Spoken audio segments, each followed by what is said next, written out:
बिस्मिल्लाहिर्रहमानिर्रहीम। लाखों करोड़ों अरबों दुरूदो सलाम आप सल्लल्लाहु अलैहि वसल्लम पर और आपकी आल पर। अल्लाह ताला आपको खुश रखे। मैं हूं तारिक जावेद, आप देख रहे हैं दादा तारिक रेसिपी। चूल्हे की फ्लेम को मैंने ऑन कर ली है और ऊपर कढ़ाई रख ली है। अब इसमें हाफ कप में ऑयल डाल दूंगा। ऑयल डालने के बाद मैंने 1 टीस्पून ये सफ़ेद ज़ीरा ली है, 2 अदद लौंग ली है, एक बड़ी इलायची ली है और 1 टुकड़ा दालचीनी का लिया है। ये मैं डाल दूंगा और ये खड़े मसाले को सिर्फ 15 से 20 सेकंड के लिए फ्राई करूंगा। इससे ज़्यादा आपने फ्राई नहीं करना वरना ये खड़े मसाले जल जाएंगे। खड़े मसालों को मैंने 15 से 20 सेकंड के लिए फ्राई कर लिया है। अब एक अदद ये बड़े साइज़ का ये प्याज है, इसे बारीक चॉप काट लिया था, ये डाल दूंगा और प्याज़ों को मैं तकरीबन 2 से 3 मिनट के लिए फ्राई करूंगा। इसे हल्का सा हमने टी पिंक कलर लेके आना है।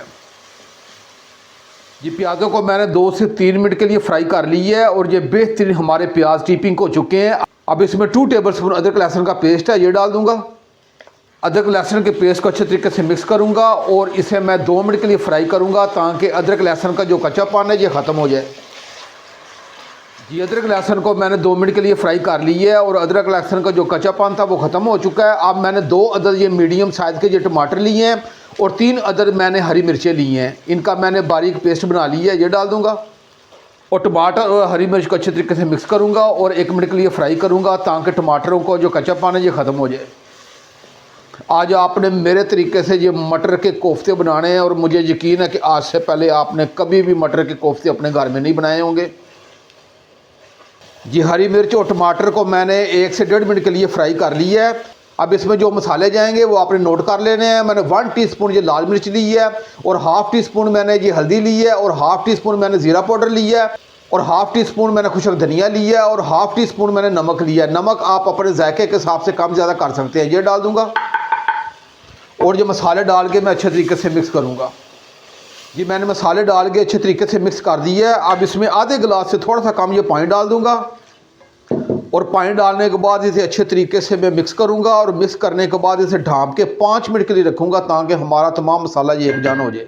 जी मसाले को ढाँप के रखे हुए मुझे 5 मिनट हो गए हैं। अब इसका ढक्कन उठा के चेक कर लेते हैं। ये ले हमारा तमाम मसाला ये एकजान हो चुका है। अब ये चूल्हे की फ्लेम को मैं थोड़ा सा हाई कर दूँगा और इसकी 1 से 2 मिनट अच्छे तरीके से मैं भुनाई कर। जी मैंने मसाले की 2 से 3 मिनट अच्छे तरीके से इसकी भुनाई कर ली है। आपने मसाले की अच्छे तरीके से भुनाई करनी है और ये तमाम मसाला ये एकजान हो चुका है। अब इसमें आधा गिलास ये पानी डाल दूंगा। जी मैंने पानी डाल के अच्छे तरीके से मिक्स कर दिया है। अब इसे मैं एक तरफ करूंगा। जी मैंने 1 पाव 250 ग्राम ये मटर लिए थे, उसे छील के इसके मैंने दाने अलग प्लेट में निकाल लिए हैं। अब मैंने चूल्हे की फ्लेम को ऑन कर लिया है और आंच को मैंने बहुत हल्का रखा है, ऊपर फ्राई पैन रख लिया है। अब जो हमारे मटर हैं ये मैं डाल दूंगा और ये आधे गिलास से थोड़ा सा कम आपने ये पानी डालना है और पानी डालने के बाद इसे मैं हल्की आंच पे तकरीबन 5 से 6 मिनट के लिए स्टीम दूंगा। उसकी वजह यह है कि हमने मटरों को थोड़ा सा सॉफ्ट करना है, कुक करना है। अब मैं ढाँप के रखूंगा और 5 से 6 मिनट के बाद इंशाल्लाह मटरों को ढाँप के रखे हुए मुझे 5 मिनट हो गए हैं। अब इसका ढक्कन उठा के चेक कर लेते हैं। ये नहीं हमारे बेहतरीन ये सॉफ्ट हो चुके हैं मटर। अब ये चूल्हे की फ्लेम को एक मरतबा मैं ऑफ कर दूंगा, इसे थोड़ा सा ठंडा करूंगा। ग्राइंडर जार ले लिया है। अब ये हमारे मटर हैं जिसे मैंने स्टीम करके इसे ठंडा कर लिया, ये डाल दूंगा। मटर डालने के बाद मैंने हाफ कप ये दही लिया है, ये तकरीबन 110 ग्राम है, ये डाल दूंगा। दही डालने के बाद अब ये हाफ कप ये धनिया है, इसे मैंने बारीक काट ली, ये डाल दूंगा। अब इन तमाम चीज़ों को मैं ग्राइंड करके आपकी खिदमत में मैं हाजिर होता हूँ। दही और मटर को मैंने ग्राइंडर जार में डाल के इसे अच्छे तरीके से ग्राइंड कर लिया है और ये बेहतरीन हमारे पास ये लिक्विड हमें मिल चुका है और इसे मैंने एक अलग बर्तन में निकाल लिया है। अब इसे मैं एक तरफ करूँगा। बेसन लिया है और ये वजन में है 125 ग्राम और मैंने एक बाउल ले लिया है और ये स्ट्रेनर की मदद से ये बेसन को मैं छान लूँगा। जी बेसन को मैंने छान लिया है। अब इसमें थोड़ी सी चीज़ें जाएंगी। मैंने 1 टीस्पून ये मैंने चाट मसाला लिया है। चाट मसाला आप डालिएगा, इसमें बहुत ही कमाल का जायका आएगा। और 1 टीस्पून मैंने खुशक धनिया लिया है और 1 टीस्पून मैंने गर्म मसाला लिया है, ये डाल दूंगा और इन तमाम चीज़ों को अच्छे तरीके से मिक्स करूंगा। ये मैंने तमाम मसालों को अच्छे तरीके से मिक्स कर लिया है। अब ये हमारा मटर का लिक्विड है, ये थोड़ा थोड़ा करके मैं डालूंगा और इसे अच्छे तरीके से मिक्स करूंगा। ये बाकी वाला लिक्विड ये भी डाल देंगे। मैंने तमाम चीज़ों को अच्छे तरीके से मिक्स कर दिया है। अब इसमें 1 चुटकी मैं मीठा सोडा डालूंगा। आपने चम्मच का जो पिछला हिस्सा है ये आपने नाप के ये डाल देना है और ये तकरीबन 1 चुटकी बनती है और 2 टेबल स्पून मैं इसमें ऑयल डाल दूंगा। अब इसे मैं अच्छे तरीके से मिक्स करूंगा और हाथों को मैं थोड़ा सा धो लूंगा और धो के इसकी मैंने अच्छे तरीके से इसकी गुदाई करनी है। मैंने हाथों की मदद से इसकी अच्छे तरीके से गुदाई कर दी है। जैसे आप आटा गूंथते हैं इसी तरह इसकी आपने गुदाई कर देनी है और आपने 2 टेबल स्पून ऑयल आपने डाल के फिर आपने गुदाई करनी है। तो हमारे पास ये बैटर तैयार हो चुका है। हाथ के ऊपर थोड़ा सा ऑयल लगाऊंगा और ऑयल लगाने के बाद ये जिस तरह पेड़ा लेते हैं ना, इससे थोड़ा सा मैं पेड़ा लूंगा इसका, और आप पेड़े की तरह इसे आपने गोल कर लेना है फिर आपने ऐसे लंबाई के रुख से बेल लेना है और इसकी आपने छोटे छोटे आपने ये पीस कर लेने हैं। और जिस साइज़ का आप कोफ्ता रखना चाहें वो आप रख लें। मैं मीडियम साइज़ का ये रखूँगा और ये छोटे कोफ्ते बना लूँगा और हाथ की मदद से ऐसे मैं इसे गोल कर लूँगा। मैं आपको कैमरे की मदद से करीब से भी चेक करवाता हूँ। ये देखिएगा, ये हमारा बेहतरीन ये कोफ्ता बन के तैयार हो चुका है। और इसी तरह मैं तमाम बैटर के कोफ्ते बना के आपकी खिदमत में मैं हाजिर हूँ। मैंने तमाम कोफ्ते बना के अलग प्लेट में निकाल लिए हैं। अब इसे मैं एक तरफ रखूँगा। चूल्हे की फ्लेम को मैंने ऑन कर लिया है और आँच को मैंने मीडियम रखा है और ऊपर मैंने फ्राई पैन रख लिया है और इसमें मैंने ऑयल डाल दिया है। ऑयल हमारा गर्म हो गया है। आपने ऑयल को ज़्यादा गर्म नहीं करना, मीडियम सा मैंने गर्म किया है। अब ये हमारे जो कोफ्ते हैं मटर के कोफ्ते आपने बेधड़क हो गए आपने डाल देने हैं। ये टूटेंगे नहीं इंशाल्लाह। और ये हल्की आंच में कर दूंगा और हल्की आंच पे इसमें 5 से 6 मिनट के लिए चारों तरफ से इसे मैं कुक करूंगा ताकि ये अच्छे तरीके से चारों तरफ से ये फ्राई हो जाए।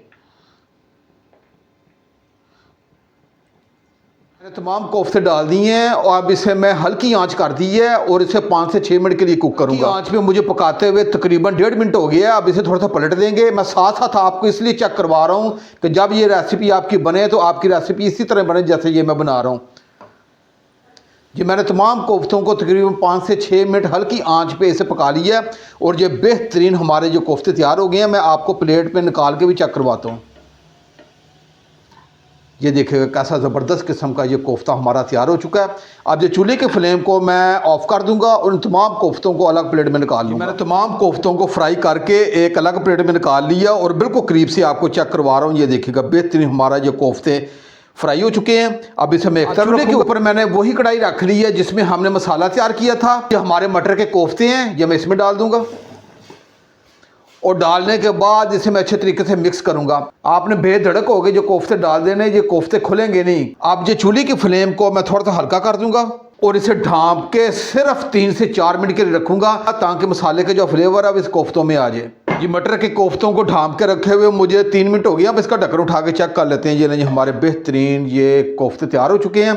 अब ये चूल्हे की फ्लेम को एक मरतबा मैं ऑफ कर दूंगा। टीस्पून इसमें ये गर्म मसाला ये डाल दूंगा और हरी मिर्चें हमने पहले भी डाले हैं लेकिन 2 साबुत हरी मिर्चें ये डाल दूंगा और ये आखिर में ये थोड़ा सा धनिया ये ऊपर से डाल दूंगा। कैसी ज़बरदस्त रेसिपी है और मुझे यकीन है कि आज से पहले आपने कभी भी ये मटर के कोफ्ते अपने घर में नहीं बनाए होंगे। अब मैंने चूल्हे की फ्लेम को मैंने ऑफ किया हुआ है और ढांप के मैं 2 मिनट के लिए रखूंगा ताकि हड्डियाँ की रौनक उभर के आए। ये कोफ्तों को ढांप के रखे हुए मुझे 3 मिनट हो गए हैं। अब इसका ढक्कन उठा के चेक कर लेते हैं। ये नहीं, हमारे बेहतरीन जो कोफ्ते तैयार हो चुके हैं। मुझे यकीन है कि आज से पहले आपने कभी भी ये मटर के कोफ्ते अपने घर में नहीं बनाए होंगे। ये आप ज़रूर बनाइएगा। आगे रमज़ान अल मुबारक के मुबारक दिनों में भी आप ये बनाइएगा, यकीन जानिएगा मज़ा आ जाएगा। अगर ये मेरी रेसिपी आपको अच्छी लगे तो मेरे चैनल को आप ज़रूर सब्सक्राइब कर दिया करें। साथ जो घंटी का बटन है उसे आप लाजमी प्रेस किया करें ताकि मेरी हर नई आने वाली वीडियो आप तक पहुंचती रहे। आप अपने भाई तारिक को इजाज़त दें। इंशाल्लाह मैं एक नई रेसिपी के साथ हाज़िर होऊंगा। अपना बहुत ख्याल रखिएगा। अल्लाह हाफिज़।